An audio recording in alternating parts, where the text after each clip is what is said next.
Bonjour! Dans cette vidéo, on va parler des mots interrogatifs. Donc, on va poser des questions et puis on va répondre aux questions. So, in this video, we're going to be talking about information questions with our interrogative words. Previously, we learned how to ask questions, right? We learned how to use est-ce que, and we learned how to use inversion or to use our voice to ask a question. But all of those questions were what we would call yes and no questions. Est-ce que tu parles français? Oui, je parle français, right? Do you speak French? Yes, I speak French. Êtes-vous américain? Oui, je suis américain. Ou américaine, right? Are you American? Yes, I'm American. So we're just asking yes and no questions, but we're going to build on that. We don't want to forget those things because you're going to see some of those same things when we ask our information questions. So what are we adding to our information questions? First of all, we're adding our interrogative words. So we're adding words like où, quand, comment, pourquoi, et combien de. All of those interrogative words or interrogative words, information question words, we are going to be adding or can add to our est-ce que. And that's what they're going to show you in this first section down here. So over here on this side, they're giving us all the information questions. So où, quand, comment, pourquoi, combien de. And then we're seeing that we can ask the question by saying est-ce que, and then I continue my question. Où est-ce que Chloé joue du banjo? Right? So where does she do that? Quand est-ce que Chloé joue du banjo? Right? Ou comment est-ce que? Pourquoi est-ce que? So we can simply add these question words right before est-ce que, and then continue on with our sentence, subject, verb, and continue on. Now, combien de is a little special, I guess you would say. Combien de, and this time they're asking how many times per week, so combien de fois par semaine. So we're going to see other information that's added here before we get over to our est-ce que.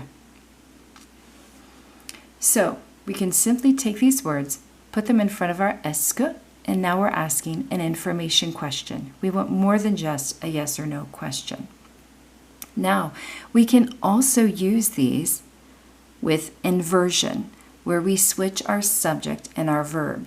So you'll notice these do not use est-ce que, because we're changing the order of the words. And when we change the order of the words, we don't need est-ce que anymore. So again, we have our information question words over here. Où, quand, comment, pourquoi, et combien de. And now, instead of est-ce que, we're going to invert. That means we're switching the subject and the verb. So instead of saying elle étudie, we're saying étudie-t-elle la musique? Où étudie-t-elle la musique? Quand étudie-t-elle la musique? And again, if you remember, this T in the middle is only appearing to help in pronunciation. It means absolutely nothing. So it's just the pronunciation that is being helped with that T. So here we have verb, subject. So question word, verb, subject, which is different than est-ce que, right? Because est-ce que, we're going to use est-ce que, and then we have our subject verb. Now, if we're talking or asking a question about a particular person, we can also include their name. So they are giving you some examples on this side of that. So we would say, où Chloé, right? We're going to use her name, and then we're going to still use our same inversion of verb and subject. Étudie-t-elle la musique? And so that's just the same way of asking this question, but if we're going to use her name. And then again with that combien de, we have combien de, and then we have what we're talking about, how many instruments this time. A-t-elle, does she have, right? So combien d'instruments, and then we're going to invert our subject and our verb. So you want to get this base down and really study this.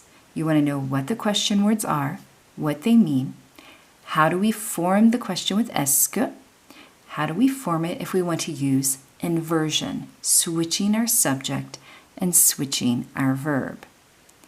Now, if we continue on, we're going to notice that the ebook is going to talk about a couple of different information questions that sometimes can act in a particular manner. So we have où, quand, and comment right over here. Où, quand, et comment.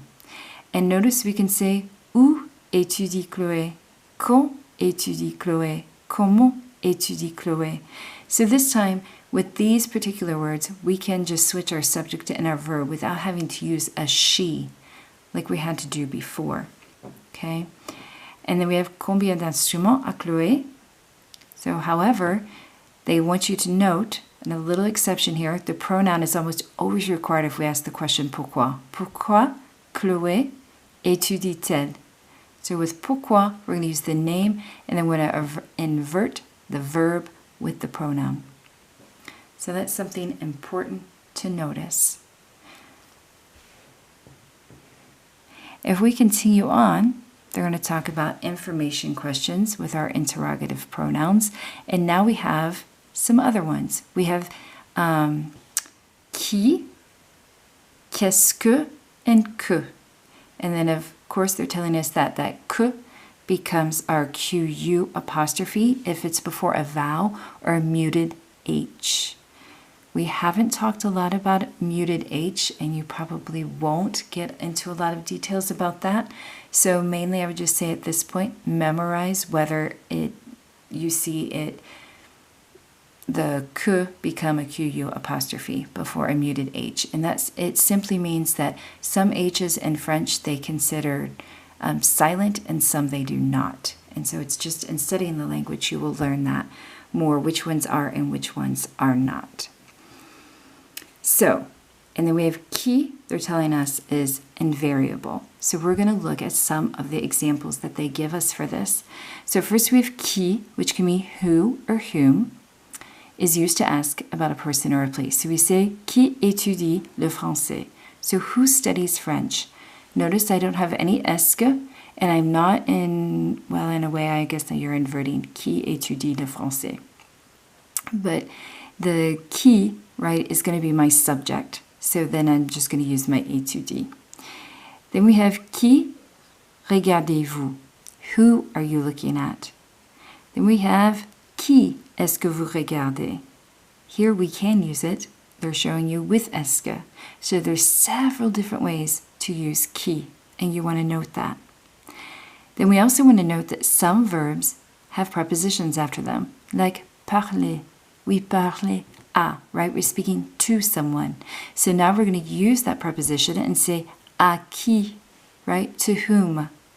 Okay? À qui est-ce que Gabriel parle? Ou à qui Gabriel parle-t-il? To whom is he speaking? If we continue on, so this is asking who or whom. Now we come down to qu'est-ce que and que.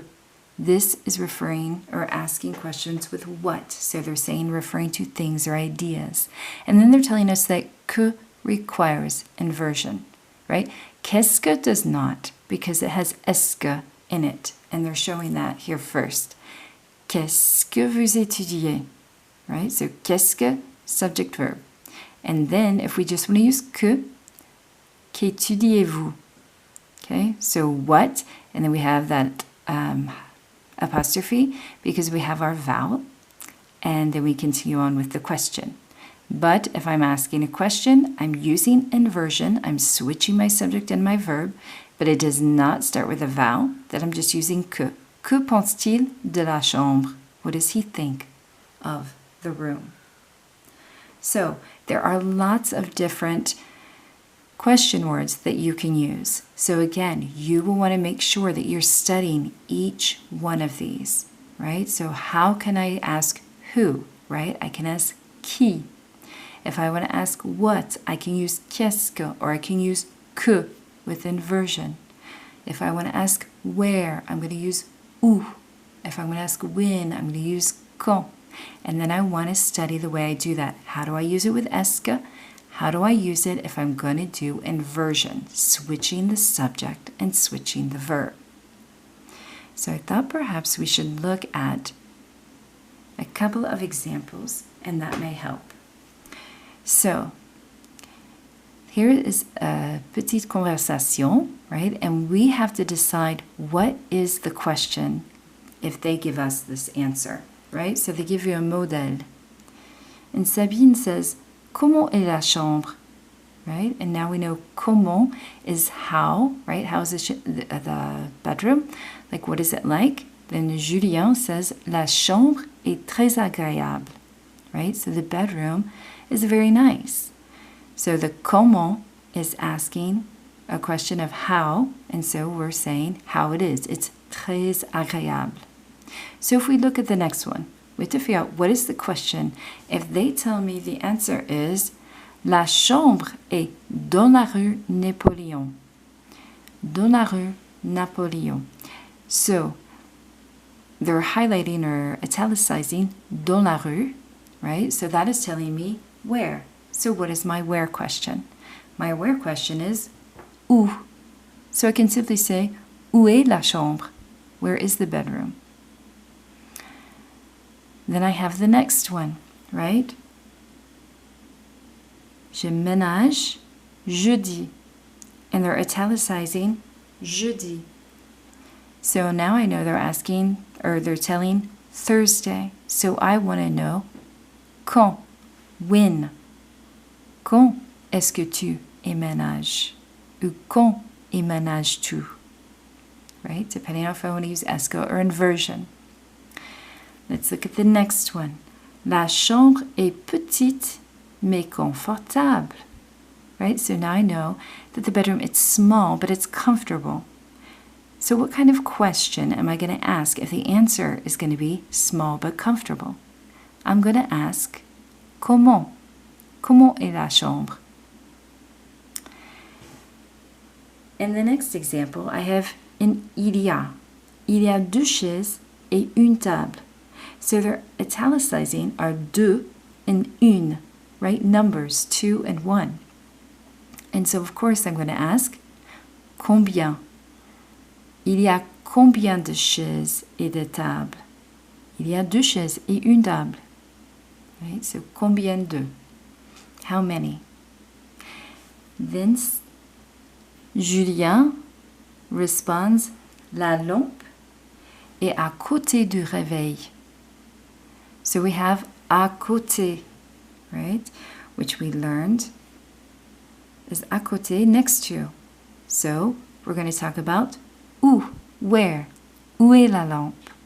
La lampe est à côté du réveil.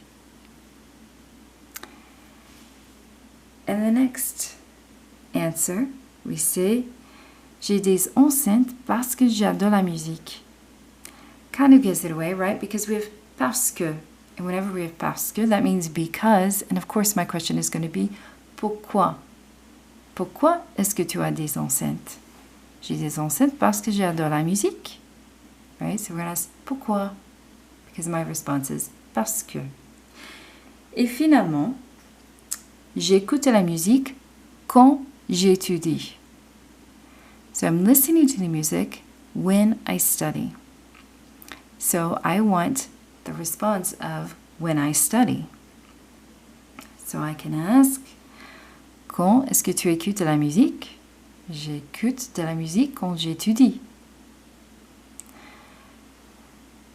So I hope this example, these exercises give you a little bit of an idea of how you're going to ask questions given a response. And again, you're going to look at the information that's given, and then you're going to decide, what are they telling me? Are they telling me where? Are they telling me when? Are they telling me how many?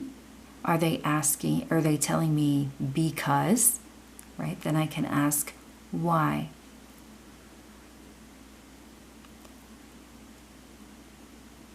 So in your textbook, you're going to want to make sure, your ebook, you want to go back to page 93, and you're going to look at all of these. Study your definitions, study how each of the questions are formed, and study how you would respond to these questions.